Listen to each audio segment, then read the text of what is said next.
Hello and welcome to the Cities People Love to Live in podcast from Schréder, a platform for sharing ideas, experience and great conversation.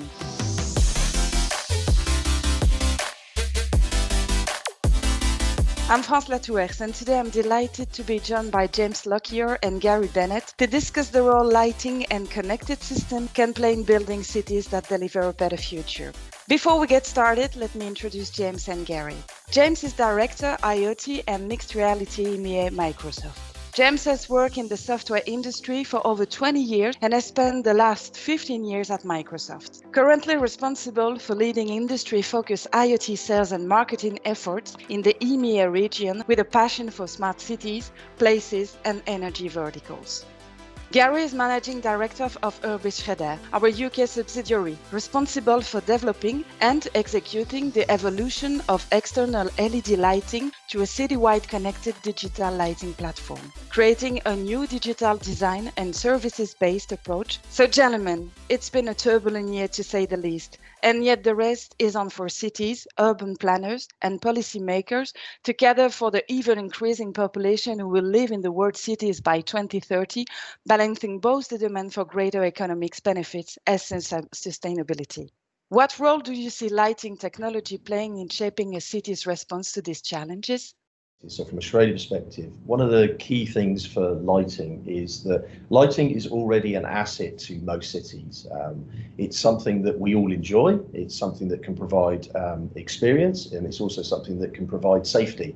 So I think one of the key things with lighting is that because it's so widely deployed, lighting can create a system going forward. It can allow people to interact with data, interact with light in different ways, helping the environment. It can improve the character of a space, and therefore it can bring up an area to bring more meaningful experience to that environment.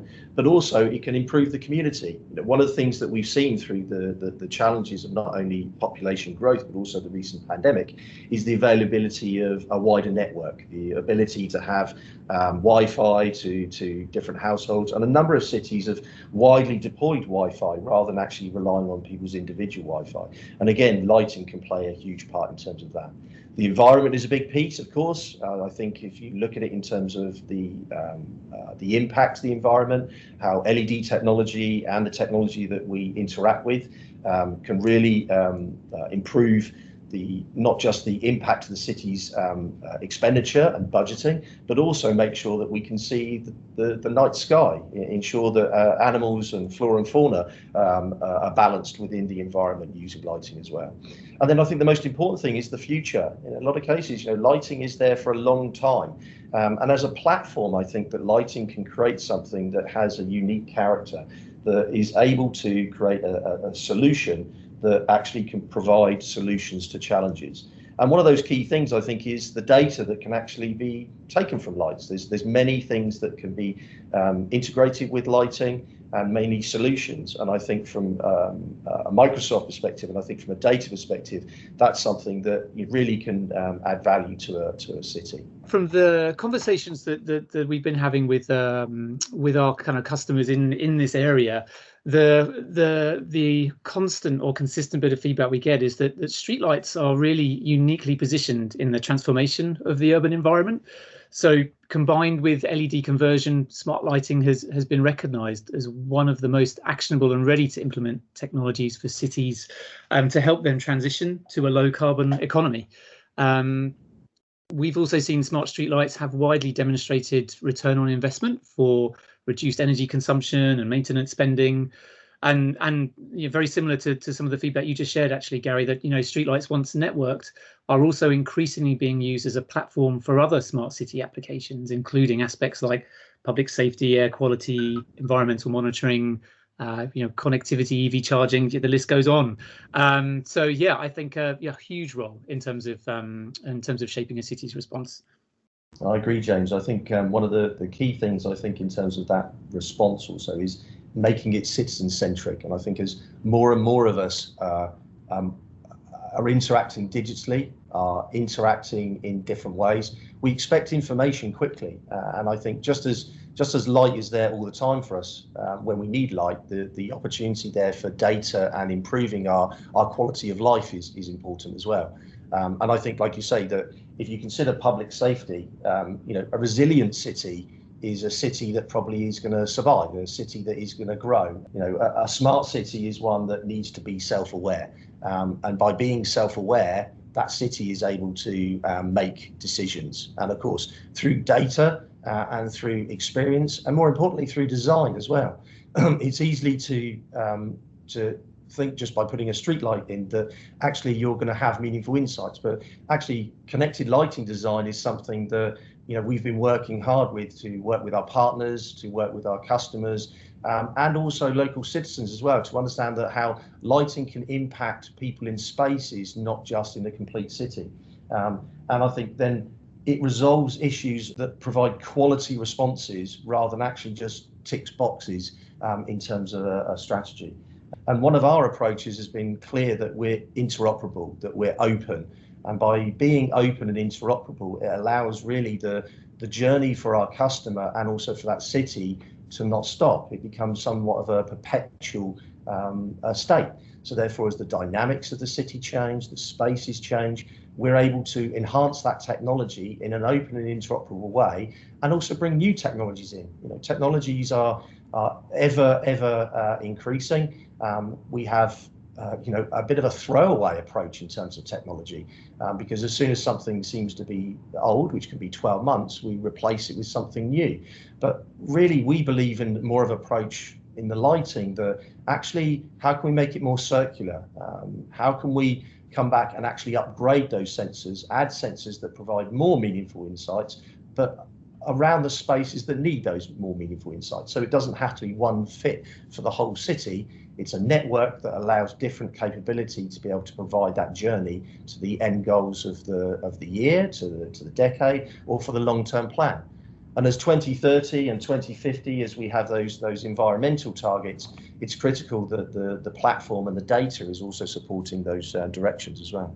Absolutely. And I just want to really briefly pick up on the point you mentioned around citizen centricity, because what I think is really heartening to hear is consistently in every conversation we're having with cities and boroughs and municipalities, we continually hear how the leaders of those cities and municipalities really truly want to put citizens at the heart of the decisions that they're making, and it is just a consistent theme, which is fantastic to hear, because of course the citizens are truly fundamental to the city.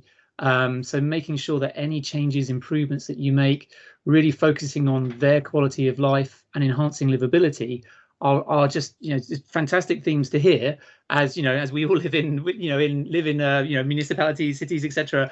And yeah, I just think it's just fantastic to hear that all the cities are aligned in their thinking there, because it's very much not about, we need to do this because we've got a bit of budget to spend. It's actually, we are prioritizing the health and safety and lives of our citizens, which is why we are implementing these solutions, which is just great to hear every time. And I think you're right that there's more and more local authorities, municipalities that are driving that strategy, their narrative, in their approach to the specification of technology that they want to put in. And I think our challenges as technology providers, whether it's lighting, whether it's cloud-based sensors, whatever it would be, is to ensure that actually we're bringing that together to be able to provide that holistic approach. That it is open, that the connectivity is there, not just for today, but for the future, but also that we're considering the products that we put in as long-term assets, not just as short-term benefits. And I think we are seeing that narrative. I know we've shared that as well. And what's interesting is our customers are becoming much more advocates for that. They're promoting that, and they're not necessarily saying we want smarter cities.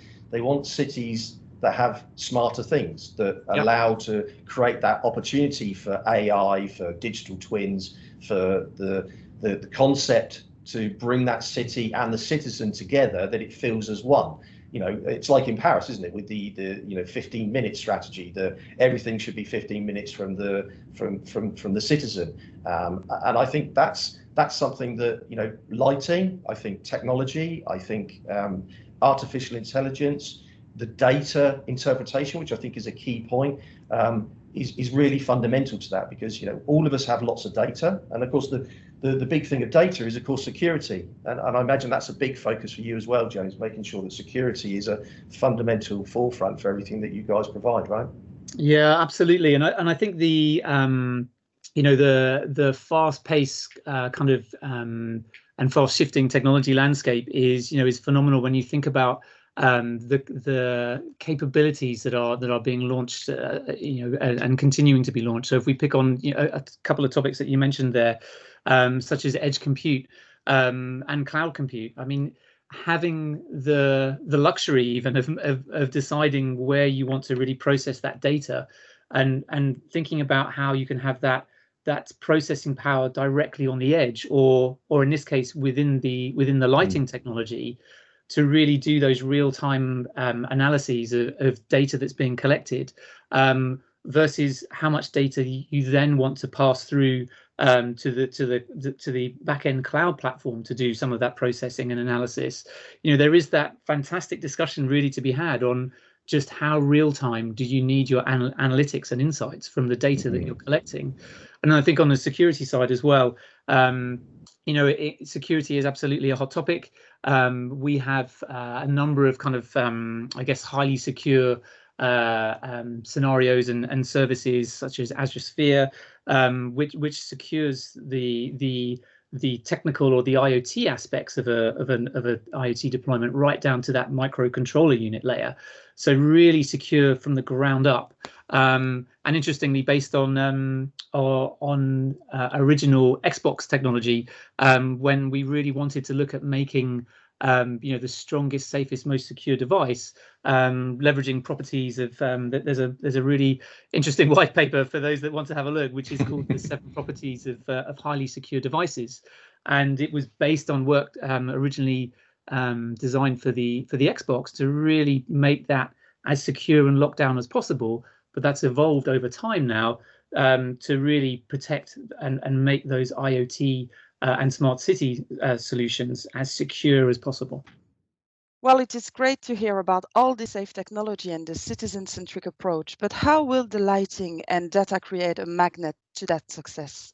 From a Schréder perspective of looking at lighting as a system rather than just as a product, and thinking of it as a platform for our partners, thinking how we can bring the edge to the light, thinking how we can use digital twins, how the light can also facilitate not just our opportunity in terms of smart city, but our partners' opportunity in terms of smart city, and more importantly, our customers. They see it as a valuable asset. They don't see it as just a light.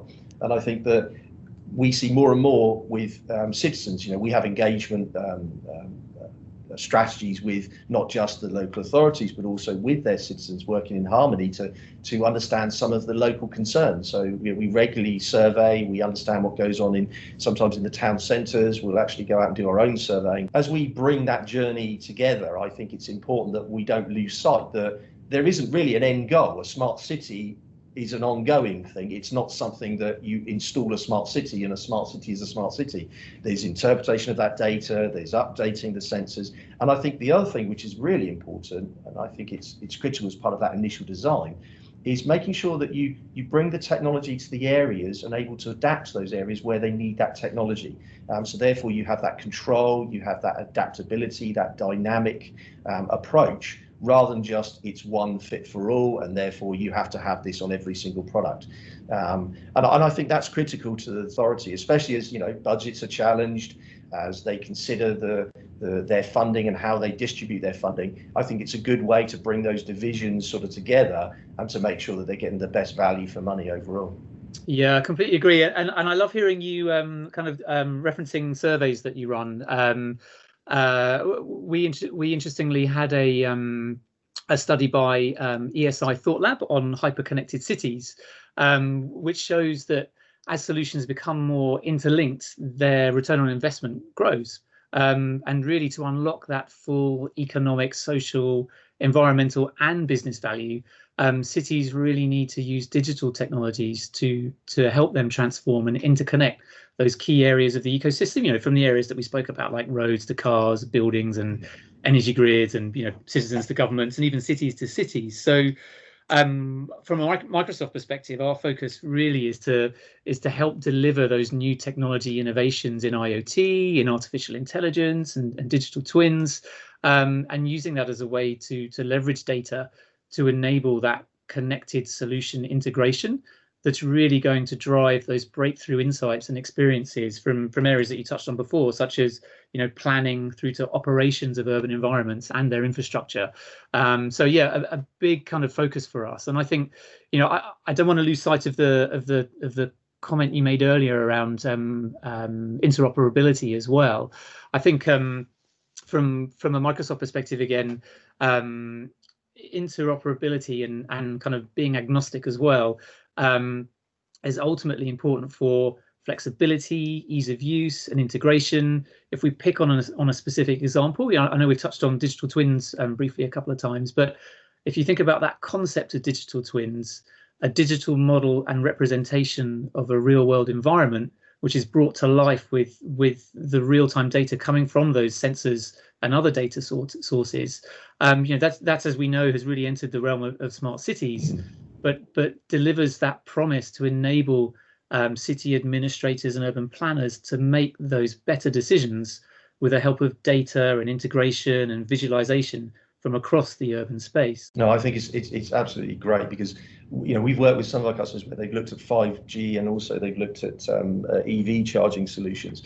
And what's been important is that we've been able to gain data insights into actually where most of the electric vehicles actually head. So rather than put chargers into places where there's nobody with electric vehicles, or there's no parking capability to allow the best sort of return from the investment of that sort of EV charging location, we've been able to use those insights to show that actually where they originally thought the position was for those particular systems, actually they should have gone into different locations. So it's allowed them to get the best insight and also to make the right investment. But more importantly, of course, as an electric vehicle driver, the reality is you want to be able to get to somewhere where you can charge your car. So again, it helps, and I think brings everything together in terms of a harmony and a journey, which is really good. Yeah. So in terms of investment, one of the things we do see a challenge of is that when you look at investment, that sometimes the investments somewhat are fragmented, but we are starting to see now more and more that art is sort of being brought into the concept. We're seeing the experience, we're seeing that the environment, therefore the type of light that's being provided and how often that light's being provided, so the intelligence to ensure light is available when it needs to be available, but also the fact that we're seeing that actually the light is providing the ability, because of its widely deployed capability, to provide environmental sensing, to provide lots of other types of initiatives. What's some of the key things, James, from your perspective, that you're seeing from a data perspective that's critical? From a data perspective, there's I think one of the most exciting areas really is kind of being able to leverage that data to model those complex interactions and high value intersections between people, places, and things. That's really where we see that unlocking of new opportunities, creating those new efficiencies, and really, back to the citizen discussion earlier, improving public and private spaces. And so, that relates to areas that we've covered, such as digital twins, and really how cities that transform to become digital cities are embracing that data-driven approach from planning to performance, leveraging aspects such as digital twins and obviously all the data that's being collected for operating the city infrastructure. And again, urban planning, visualization, simulation, to support those wide-ranging aspects from areas such as infrastructure resilience all the way through to resident engagement. What's really encouraging is that a systems approach, as a city as a system, as we approach a city as in a system way, that we start to create something that become more digital platforms. Digital being the fact that there is a way of transferring data between different capabilities, sensors in an interoperable way, but also allowing us to be able to create a platform that allows for future upgrade. Therefore, as systems, as sensors, as spaces change or require different sets of data or different experiences for the citizen, I think that together, I think that we're able to provide a much more aligned strategy to a customer to create cities that people love to live in.